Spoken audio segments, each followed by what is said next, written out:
அன்பான உறவுகளுக்கு இங்கே பார்த்தீங்கன்னா ஐயனா துணையில் அந்த ஓடி பண்ண கோமல் புருஷன் பொண்டாட்டியும் ஆடின கால் பாடினவாய் நிற்காது இல்லையா. அடுத்தடுத்து ஓடி போய் ஒளிஞ்சிட்டு என்னையா பண்ணுறது, அடுத்து சாப்பாட்டுக்கு கூட கஷ்டமாக இருக்கே. நீ தான் 3 லட்சத்தை அவுட்டிட்டு வரப்போனேன். ஒரு ஒரு வீட்டில் எல்லாரும் தூங்குறாங்க, அப்போதைக்கு ஒரு பணத்தை கூட எடுத்துகிட்டு வர உனக்கு அறிவே இல்லையாடி அப்படின்னு சொல்ல, விடியா உனக்கு என்ன 3 லட்ச ரூபாய்க்கு உனக்கு நான் ஏதாவது ஏற்பாடு பண்ணி தரேன் போதுமா. 3 லட்சத்துக்கு என்ன 5 லட்சத்தை கூட ஏற்பாடு பண்ணுறேன், பேசாமல் இரு அப்படின்னு திட்டத்தை திட்டிகிட்டு இருக்குதுங்க. இங்கே பார்த்தா பல்லவன் ரொம்ப நொந்துக்கிட்டே இருக்காரு. அம்மா அம்மான்னு அம்மாவே நினச்சிக்கிட்டு. ஆனால் சோழன்ட்ட நம்ம நிலா எல்லாத்தையும் சொல்லிடுறாங்க.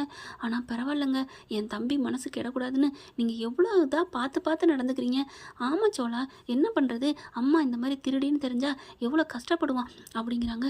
ஆனால் அப்பாவை தப்பாக நினச்சிக்கிட்டு இருக்கானே. ஆமாம், எனக்கு அது ஒன்று தான் கஷ்டமாக இருக்குது. நான் ரொம்ப நாளைக்கெல்லாம் மறைக்க முடியாது. கண்டிப்பாக மாமா மேலே எந்த தப்பு இல்லைன்னு நான் சொல்லத்தான் போகிறேன் அப்படின்னு நிலா சொல்கிறாங்க. ஆனால் பார்க்குறாரு, வேணாம், பல்லவன் மனசு ரொம்ப கஷ்டப்படும். இப்போ மட்டும் என்ன, அப்பாவை வந்து நல்லவனா நினைக்கிறான், விட்டுட்டு போங்க, விட்டுருவான், பேசாம விட்டுருங்க, வேணா நிலா அப்படிங்கிறாங்க. சரி விடுங்க, நான் சொல்ல மாட்டேன் அப்படிங்கிறாரு. அடுத்து இங்கே பார்த்தா கடைக்கு வானதிப்பில் ஏன் தான் இப்படி இருக்குன்னே தெரியல. என்னை கூப்பிட்டியா, என்னை வச்சியா அப்படின்னு ஓவர் பில்டப் பண்ணுது.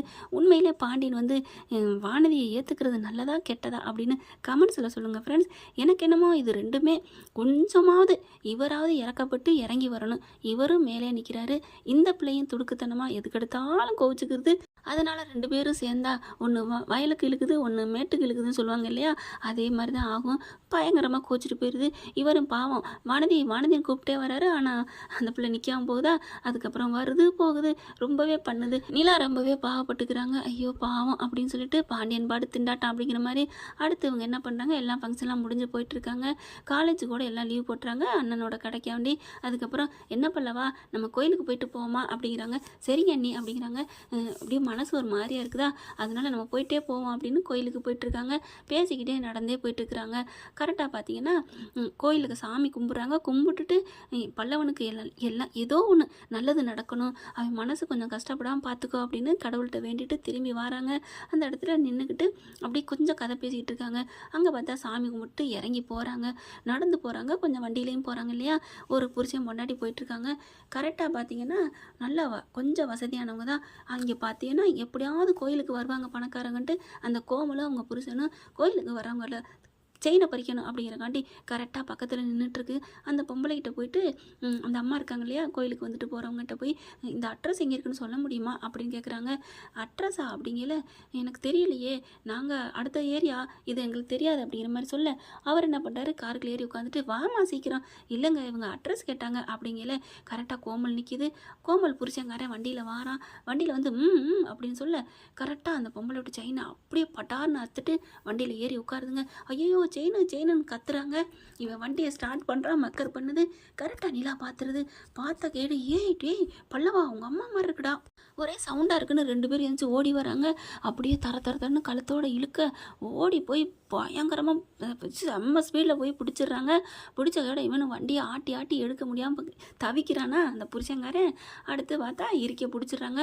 கோமல் மண்டை அடிபட்டுருது. அவன் வண்டியோடு எஸ்கேப் ஆகி ஓடிடுறான். பார்த்தா ரொம்ப அடிபட்டு கிடக்க. அப்படியே திருட்டு அப்படி இப்படின்னு பயங்கரமாக திட்டுறாங்க. என்னென்ன கெட்ட வார்த்தை இருக்கோ கோமலை வந்து 50 பேரும் திட்டுறாங்க. அப்படியே மண்டை அடிபட்டு நிற்கிது. என்னம்மா, ஐயோ ரத்தம் வருது, இந்த மாதிரி பொம்பளைக்கெல்லாம் அப்படி தான் வரும், திருட்டு பொம்பளை இது, போன வாரம் அந்த ஒரு கோயிலில் கொள்ளையடிச்சிச்சு அப்படி இப்படின்னு கோமலை திட்ட பல்லவனுக்கு தூக்கி வாரி போடுது. அம்மா நீ இவ்வளோ கேவலமானவளா அப்படிங்கிற மாதிரி பார்க்க, என்னடா ஆத்தாள் மைன் இந்த மாதிரி திருட ஆரம்பிக்கிறீங்களா, ஐயோ நான் அப்படிலாம் இல்லை அப்படின்னு பல்லவன் சொல்கிறாங்க. பல்லவனை சேர்ந்து அடிக்க போகிறாங்க. இங்கே பார், இந்த அம்மா கழுத்தை பார், இந்த அம்மா கழுத்துலேருந்து செயினை பறிச்சிருக்கா, உன் அம்மாவா, இதுக்கு என்ன பண்ண போறியா அப்படிங்கல. ஐயோ உடனே நிலா வராங்க. இவங்க அம்மா மாதிரியே இவன் யாரை பார்த்தாலும் சொல்லுவான், இவனுக்கு கொஞ்சம் புத்தி சாதனை இல்லை, மென்டலு அப்படிங்கிற. பல்லவன் அப்படிங்கிற மாதிரி பார்க்குறாங்க. ஆமாப்பா, நான் உனக்கு என்ன வேணும், அண்ணி வேணும், இல்லை நீ என்னன்னு என்னை கூப்பிட்ற மனசுக்குள்ள நினைப்ப, அம்மா அப்படிங்கல. பார்த்தீங்களா, அம்மாங்கிற அண்ணிங்கிறா, இவன் பாவங்க புத்தி சாதனம்லாம் பிள்ளை, அவன் அம்மானு தெரியாமல் கூப்பிட்டான் அப்படின்னு சொல்ல, ஓ அப்படியா அப்படின்னு சொல்லிட்டு அந்த கார்லேருந்து வந்தவங்க அம்மா கழுத்து அப்படியே ரொம்ப ரத்தம் வருது. செயின் அத்ததுனால எப்படியோ நீங்கள் வந்து காப்பாற்றிட்டீங்க. என் பொண்டாட்டி செயின் போனாலும் பரவாயில்ல, நீங்கள் வந்து பிடிச்சதுனால அவன் ஓடிட்டான், இந்த பொம்பளையும் பிடிச்சிட்டான் அப்படின்னு நன்றி சொல்கிறாங்க. அதுக்கப்புறம் அவங்கள ஆஸ்பத்திரி கிளம்பிடுறாங்க. இந்த கோமலை மட்டும் அப்படியே கிடக்கு. சி நீலாம் ஒரு மனுஷியா அப்படின்னு சொல்லிட்டு எல்லாம் கிளம்பிடுறாங்களா. பல்லவன் பார்க்குறாரு, அம்மா நீ இவ்வளோ கேடுகட்ட பொம்பளையா அப்படின்னு கேட்க நிலா பார்க்குறாங்க. விடு பல்லவா, இவ எப்படியோ போகிறா, நமக்கு தேவையில்லை. இல்லை நீ எனக்கு இவங்கள ஒரு வயசானவங்க ஒரு கழுத்துலேருந்து ஒரு நகையை பறிக்கிறவங்களுக்கு கேவலமானவளை என் அம்மா. ஐயோ உனக்காக நான் எவ்வளோ சண்டை போட்டேன் எங்கள் அப்பா கூட, உன்னையே நினச்சா நான் வருத்தப்பட்டேன் அப்படின்னு சொல்லிட்டு அண்ணி வாங்க நீ நம்ம போவோம் அப்படின்னு சொல்லி கூட்டிகிட்டு வந்துடுறாரு. இந்த பிள்ளை அழுதுகிட்டு அப்படியே யாரும் மற்ற ஆதரவற்றவளாக கிடக்கிறா. இந்த மாதிரி கேவலமான வாழ்க்கை வாழ்ந்தால் அவங்களோட வேலையே கதியே இதுதான் அப்படிங்கிறதுக்கு ஒரு உதாரணம். வீட்டுக்கு அழுதுகிட்டே வராரு பல்லவன். அழுகாத பல்லவா, இதனால தான் நான் எதுவுமே சொல்லாமல் இருந்தேன் அப்படிங்கிறாங்க. என்ன அண்ணி சொல்லாமல் இருந்தீங்க? இல்லை வேணாம் வா அப்படின்னு சொல்லி கூட்டிகிட்டு வராங்க. கரெக்டாக சோழன் வராரு. என்னாச்சு அப்படிங்கிற அழுதுகிட்டே வரதை பார்த்துட்டு கேட்குறாரு. அப்போ தான் நடந்ததெல்லாம் சொல்கிறாங்க. என்னது பல்லவன் அம்மாவை பார்த்தானா அப்படிங்கல. என்ன அண்ணி என்ன ஒன்றும் சொல்ல மாட்டேங்கிறாங்க அப்படிங்கல. சோழன் பார்க்குறாரு.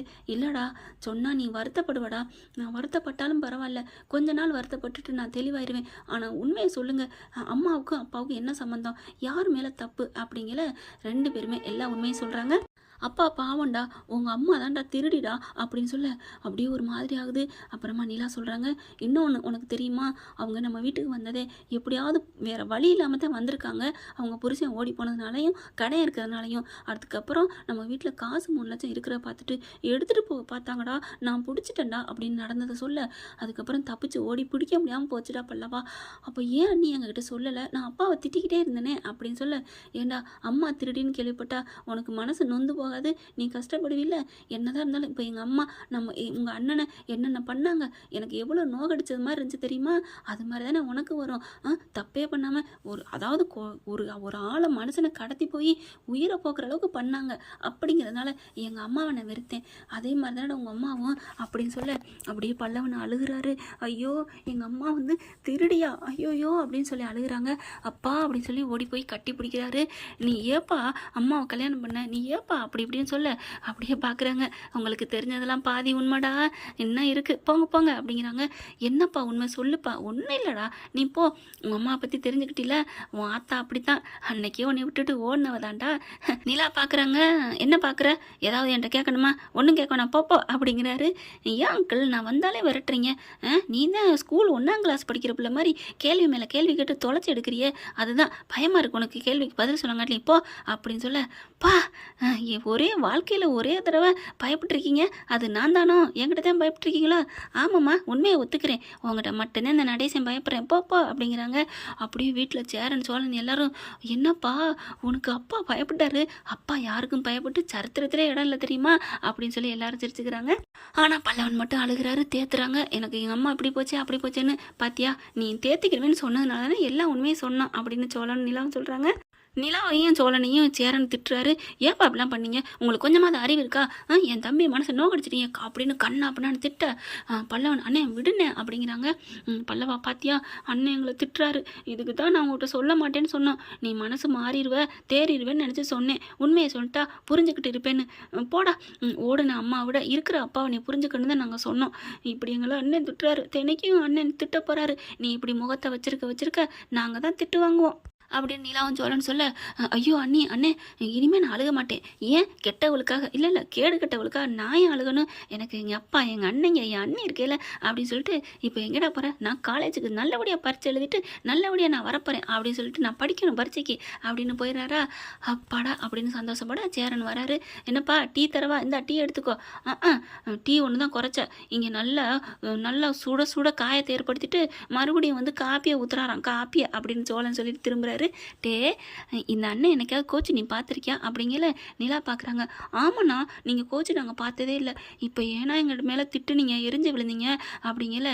டே சோழா நிலா என்னை புரிஞ்சுக்கிட்டது அவ்வளோதானா அப்படின்னு கேட்க, என்ன சொல்கிறீங்க, இப்போ பல்லவன் என்ன சொல்லிட்டு போனா, அண்ணன் வந்து கோவிக்கிறாரு, இனிமேல் நான் அந்த மாதிரிலாம் நடந்துக்க மாட்டேன், அவள் போனால் போயிட்டு போகிறான்னு சொல்லிட்டு போனா, அதுக்கு காரணம் என்ன, நீங்கள் எங்களை திட்டினதுனால தான், அப்போ நான் ஏன் திட்டினேன் அப்படின்னு பார்க்குறாங்க. அதுக்கு தான் நான் சும்மா உங்களை திட்டினேன்டா, அண்ணே அப்படிங்கிறாரு அப்படியே சோழன். ஆமாடா, நான் என்ன பண்ணுறது, இப்போ அவன் மனசு மாட்டான் பார்த்தியா அப்படின்னு சொன்னோன்னே அப்படியே கட்டி பிடிச்சிக்கிறாரு சோழன். தேங்க்ஸ்ண்ணே அப்படின்னுட்டு, பாவண்டா பல்லவன், அவனுக்கு நம்ம தாண்டா ஆறுதலாக இருக்கணும் அப்படின்னு சொல்கிறாங்க. அடுத்து உள்ளார இருந்து அதை அப்படியே பல்லவன் கேட்குறாங்க. கேட்டுட்டு, ஐயோ நம்ம குடும்பமே நமக்கா நிற்கிது, நம்ம ஏன் அவங்கள உண்மையிலே நினச்சி கஷ்டப்படணும், வேணாம் அப்படின்னு கதவை தந்துட்டு வர்றாரு.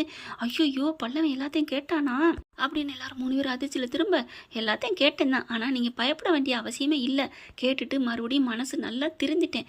நான் ஏன் அவளுக்காக நான் வாதாடணும் அழுகணும், வேணாண்ணே, இனிமேல் நீங்கள் யாரும் பயப்பட வேணாம், யாரும் திட்டிக்க வேணாம், எனக்கு எல்லாம் நீங்கள் இருக்கீங்க, ஓகே அப்படின்னு சொல்லிட்டு அப்படியே கட்ட விரலை ஒசத்தி அப்படியே வெற்றி கொடி நாட்டிக்கிறாங்க. என்ன பண்ணி இப்படி போனால் நல்லா தானே இருக்குது, அது நம்மளோட கற்பனை கதை தான். தேங்க்யூ.